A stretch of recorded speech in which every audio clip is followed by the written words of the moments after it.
एक अधूरी क्लास हमेशा अधूरी जानकारी देती है, इसलिए क्लास को अंत तक देखें। सभी को नमस्कार, मैं Hemlata Verma HC² Hemlata coaching classes में आप सभी का स्वागत करती हूँ। और आज का जो हमारा टॉपिक है वह क्या है कि आज हम रे डायग्राम्स बनाएंगे। किसके लिए बनाएंगे? हम स्फेरिकल लेंसेज के लिए बनाएंगे। किरण आरेख की हेल्प से गोलीय लेंस के हम प्रतिबिंब बनाएंगे और उसके लिए हमें कुछ रूल्स सीखने होंगे, है ना। जैसे कि हमने मिरर यानी कि दर्पण के लिए भी हमने 3 नियमों को सीखा था, और उसी तरह से हमें लेंस के लिए भी सीखना होगा कि वहाँ हमारे कौन से जो लॉज हैं जिनकी हेल्प से हम इमेज फॉर्मेशन करना सीख सकते हैं। रियलिटी में हम क्या बोलते हैं, इमेज फॉर्मेशन करना हम कैसे करेंगे, उसके लिए हमें लॉज आने चाहिए। रे डायग्राम बनाने के लिए उन नियमों को अब हम यहाँ पर बनाना सीखेंगे। जो हमारा फर्स्ट रूल है वह क्या है? A ray parallel to the principal axis after refraction will pass through the principal focus in case of a convex lens, यानी कि कॉन्वेक्स लेंस के लिए अलग दिखाई देगा और कॉन्केव लेंस के लिए अलग दिखाई देगा। तो a ray parallel to the principal axis यानी कि एक प्रिंसिपल एक्सिस के पैरेलल हमने रे ली है। After refraction will pass through the principal focus, यानी कि वह पास होने के बाद में प्रिंसिपल फोकस से होकर के जाएगी अगर वह कॉन्वेक्स लेंस में है, ठीक है। और अपियर टू डाइवर्ज, अदरवाइज वह हमें डाइवर्ज यानी कि बिखरती हुई दिखाई देगी। कब? From the principal focus in case of a concave lens, और अगर वही कॉन्केव लेंस होगा तो हमें ऐसा लगेगा कि वह बिखर रही है, लेकिन कहाँ से जाती हुई लग रही है कि वह तो हमें फोकस से जाती हुई लग रही है। हिंदी में हम कहेंगे लेंस के मुख्य अक्ष के समांतर चलने वाली किरण, ठीक है। लेंस के मुख्य अक्ष यानी कि प्रिंसिपल फोकस यानी कि वो सीधी रेखा जो एक इमेजिनरी लाइन थी हमने बनाई थी, काल्पनिक रेखा थी, उसके समांतर हमने चलने वाली किरण देखी। और हम पहले भी कई बार बता चुके हैं कि जो समांतर किरण या पैरेलल रेज होती हैं उसका क्या मतलब है कि वह हम किसी भी पॉइंट से हम उनकी डिस्टेंस को मेजर करें तो वह हर जगह सेम ही आती है, वह कहीं से भी कम या ज़्यादा नहीं होती है। वह क्या होती है? वह पैरेलल या समांतर रेखा होती है। तो अपवर्तन के पश्चात मुख्य फोकस में से या तो होकर जाती है, ठीक है, या तो होकर जाती है यानी कि हाँ एक बार तो होकर ही जाएगी उत्तल लेंस में, या मुख्य फोकस से आती हुई प्रतीत होती है, या हमें लगता है ये फोकस से ही चलकर यहाँ तक आ रही है, तो यह हमें ऐसा लगता है कि ये तो अवतल लेंस में ऐसा हमें दिखाई देता है। अब हम सिर्फ यह लिखने से काम नहीं होगा, हम आपको बना करके ड्रॉ करके बताते हैं कि ये कैसे होता है। ये हमारा कॉन्वेक्स लेंस यानी कि उत्तल लेंस है, और ये हमारा कॉन्केव लेंस यानी कि अवतल लेंस है। और यहाँ पे हमने सारे पॉइंट्स को ड्रॉ किया हुआ है, यानी कि ये हमारा ऑप्टिकल सेंटर O यानी कि प्रकाशीय केंद्र O है, यह F1 और F2 है। तो जो हमारा जो काम है वो हमें कहाँ से पड़ने वाला है? वो मोस्टली हमें हमारे फोकस से, ऑप्टिकल सेंटर से ही काम पड़ने वाला है और कहीं से काम नहीं पड़ेगा। इसलिए हमने केवल F1 O और F2 को ही बनाया है, हमने यहाँ C1 और C2 को नहीं बनाया है, क्योंकि जो हमारे रे डायग्राम्स हैं उनको बनाने के लिए हमें C की हेल्प नहीं चाहिए होती है। अब हमें क्या करना है? हमारा जो ये प्रिंसिपल एक्सिस है हमें उसके पैरेलल एक रे को हमें बनाना है। तो ये जो हमारा अपर्चर है, यहाँ से यहाँ तक का पोर्शन हमारा अपर्चर है, हम उसे यहाँ पर भी ड्रॉ कर सकते हैं, यहाँ भी कर सकते हैं, यहाँ भी, लेकिन इतने पोर्शन के अंदर कि वो जो हमारा अपर्चर है नीचे भी कर सकते हैं। तो वह कहाँ तक? जो यहाँ से यहाँ तक की डिस्टेंस है उसके बीच में हम कहीं पर भी अपनी पैरेलल लाइन यानी कि जो हमारी राइट रे है उसे हम कहीं पर भी ड्रॉ कर सकते हैं, बस वो अपर्चर के अंदर आनी चाहिए, अपर्चर में से होकर ही जानी चाहिए। तो मैं यहाँ पे राइट रे क्यों बना रही हूँ? मैं यहाँ भी बना सकती थी, ऐसा कोई प्रश्न करने की आवश्यकता नहीं है। मैं अगर यहाँ बना रही हूँ तो आपकी इच्छा आप यहाँ पे बना सकते हैं, ठीक है।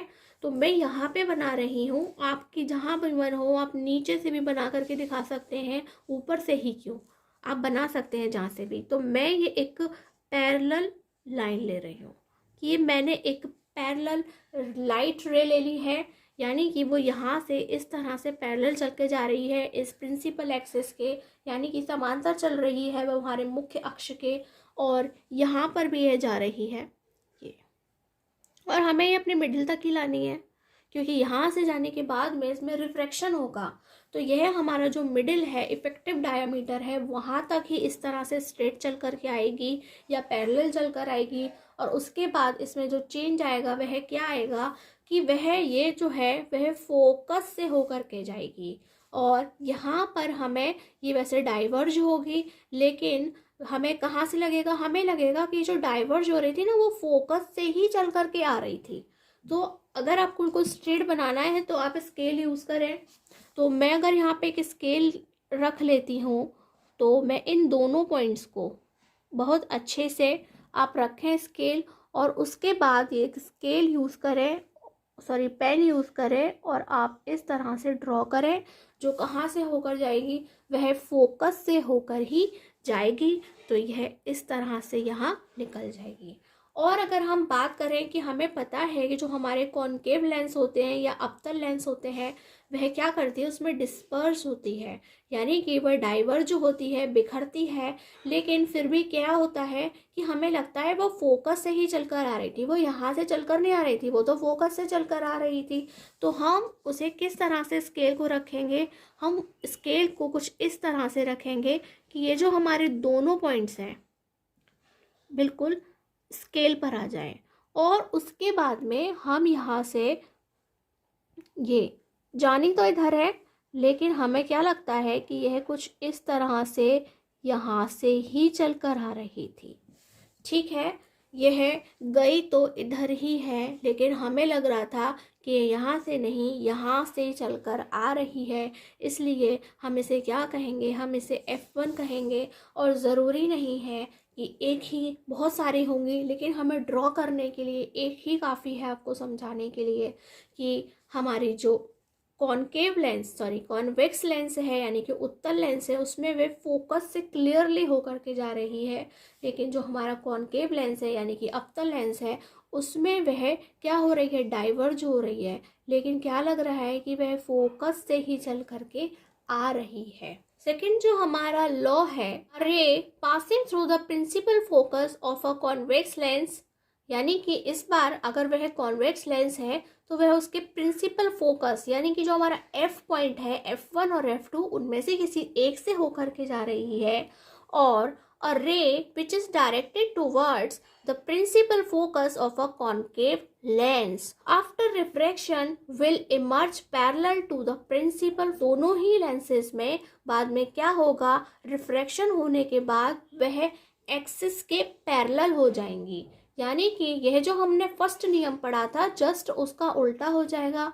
वहाँ पर हम पैरेलल जा रहे थे और रिफ्रैक्शन के बाद में क्या हुआ, वह फोकस से गई, लेकिन यहाँ पर क्या है कि वह फोकस से चलकर जा रही है, लेकिन रिफ्रैक्शन के बाद में क्या है, वह पैरेलल हो जाती है। क्या हो जाती है, वह पैरेलल हो जाती है। हिंदी में हम कहें मुख्य फोकस से होकर जाने वाली उत्तल लेंस में, यानी कि आपको साफ साफ दिखाई देगा कि ये कहाँ से जा रही है, मुख्य फोकस से जा रही है, या मुख्य फोकस की ओर जाने वाली, यानी कि अवतल लेंस में हमें लगेगा कि ये मुख्य फोकस की ओर जा रही है, किरण लेंस से अपवर्तित होकर मुख्य अक्ष के समानांतर हो जाती है। अब हम इसे बनाकर देखते हैं।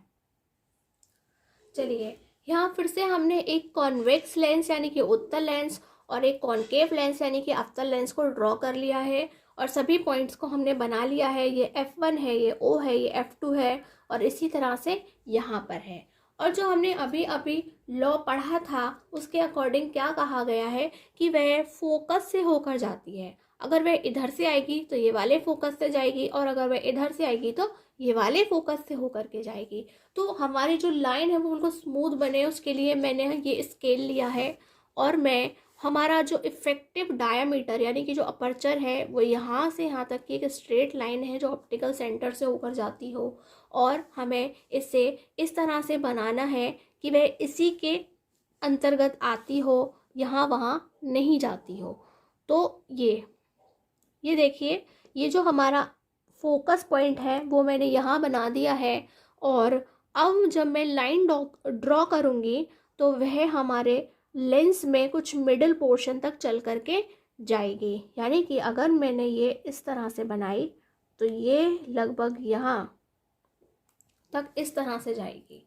थोड़ी ज़्यादा ही बन गई है लेकिन हम पॉइंट बना देते हैं। तो ये इस तरह से फोकस से हो करके जाएगी। और अगर हम यहाँ पर देखते हैं इस वाले में, तो हम यहाँ से ऐसे नहीं बना सकते कि ये फोकस से ऐसे चल कर जाएगी, क्योंकि ये कैसी होती है, तो डाइवर्ज होती है। यानी कि हमें कुछ इस तरह से बनानी होगी। अगर हम इधर से ही बना रहे हैं तो वो इधर तक आती हो। और अगर हम ये देखें कि ये जो हमारा दूसरा है, तो उसमें हम ऐसे नहीं बनाएंगे कि ये यहाँ से चल करके जाएगी। ठीक है, हमें कैसे बनाना है, हमें अगर यहाँ पर ही अपनी रेस दिखानी है, जैसे हमने देखी कि जो हमारी रे है वो इधर से चल कर आती है, तो यहाँ दिखाने के लिए हमें क्या करना पड़ेगा, हमें कुछ इस तरह से रखना पड़ेगा कि ताकि हमें लगे कि वह डाइवर्ज हो रही है। कैसा मतलब, हमें लगना चाहिए कि वह फोकस से आ रही है। अगर हम ऐसे बना देंगे तो हमें लगेगा कहाँ, डायरेक्ट दिखाई देगा फोकस पे, लेकिन यहाँ पे तो ऐसा होता ही नहीं है। यहाँ पे तो हमें लगना चाहिए कि यह कहाँ से आ रही है, कि ये फोकस से चलकर आ रही है।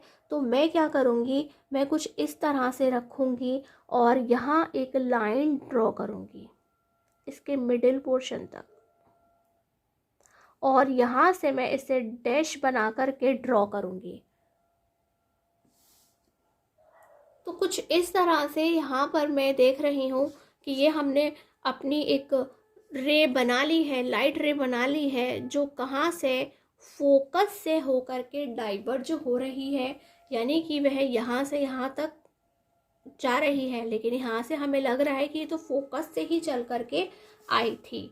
तो दोनों में ही क्या होगा, ये रिफ्रैक्शन के बाद में, यानी कि अपवर्तन के बाद में यह पैरेलल हो जाएगी। यानी कि ये इस तरह से स्ट्रेट होकर के आगे बढ़ जाएगी।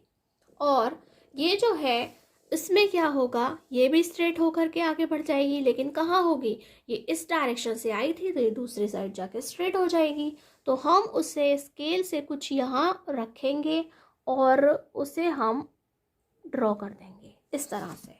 तो ये हमारा इंडिकेशन साइन है कि यह आगे बढ़ गई है।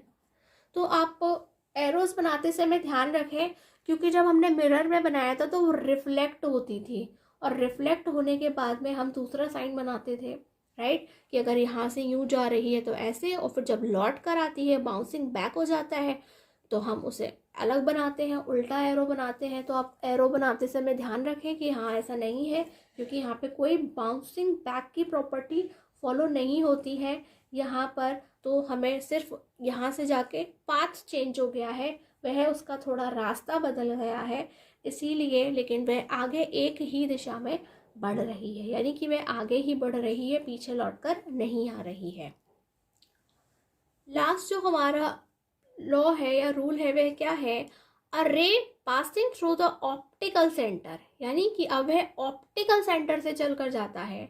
अ lens will emerge without any deviation, deviation मतलब बिना चेंज के आगे बढ़ना, ठीक है, उसमें कोई उतार चढ़ाव नहीं आएगा।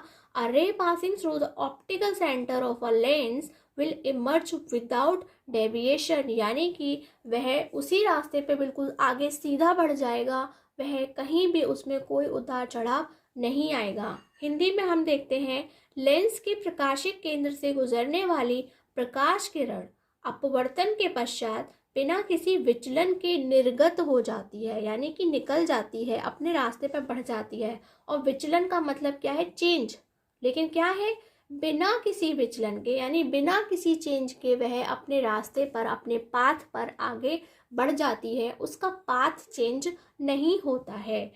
ठीक है, अब हम इसे डायग्राम में देखते हैं। देखिए एक बार फिर से हमने अपने कॉन्वेक्स लेंस यानी कि उत्तल लेंस और कॉनकेव लेंस यानी कि अवतल लेंस को फिर से ड्रॉ कर लिया है।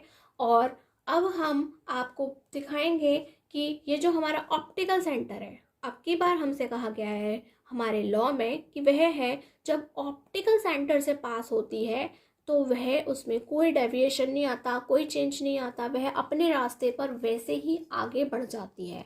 तो हम उसे कैसे ड्रॉ करेंगे? हम एक स्केल लेंगे और स्केल को कुछ इस तरह से रखेंगे कि वह हमारे ऑप्टिकल सेंटर पर लगता हो। यानी कि मैंने इसे रख लिया है और मैं इस तरह से खींचूंगी ये, यानी कि वह यहाँ से जैसे चल कर आई थी वह बिना चेंज हुए इस तरह से आगे बढ़ गई है। ऐसा नहीं है कि कुछ भी चेंज नहीं होता है, हाँ थोड़ा सा चेंज होता है कि वह यहाँ से जैसे ही आएगी तो उसकी डायरेक्शन में थोड़ा सा बदलाव होगा और उसी तरह से थोड़ा सा बदलाव होगा और फिर वो वापस स्ट्रेट हो जाएगी। लेकिन वो इतना माइनर होता है, इतना कम होता है कि हम उसे स्वीकारते नहीं हैं, यानी कि हम यही मानते हैं कि वह इसको स्ट्रेट होकर के जा रही है, क्योंकि लेंस जो होते हैं उनकी थिकनेस यानी कि जो मोटाई होती है वो बहुत ही कम होती है, इसलिए उसमें जो इतने पोर्शन में हल्का सा चेंज आता है हम उसे नहीं मानते हैं। और उसी तरह से हम यहाँ पर बनाएंगे तो यहाँ पर भी बिल्कुल ऐसे ही बनेगी, इसमें कोई चेंज नहीं है और ये बिल्कुल इसी तरह से ड्रॉ करती जाएगी ऑप्टिकल सेंटर से होते हुए, और इसी तरह से हम इसमें एरो लगा देंगे।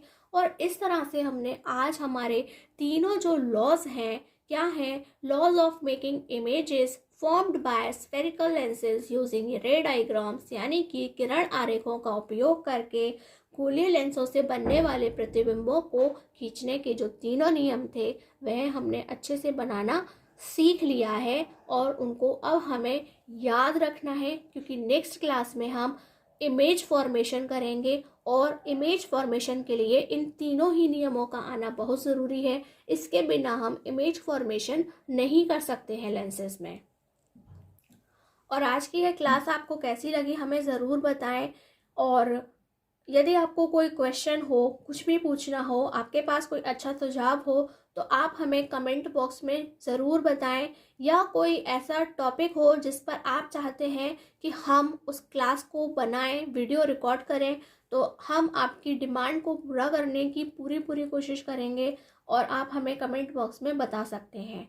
आप हमारे चैनल को लाइक करें, सब्सक्राइब करें, शेयर करें, और कोई बेहतर सुझाव हो तो वह भी हमें ज़रूर बताएं। आज की क्लास में बस इतना ही। सभी को नमस्कार, धन्यवाद।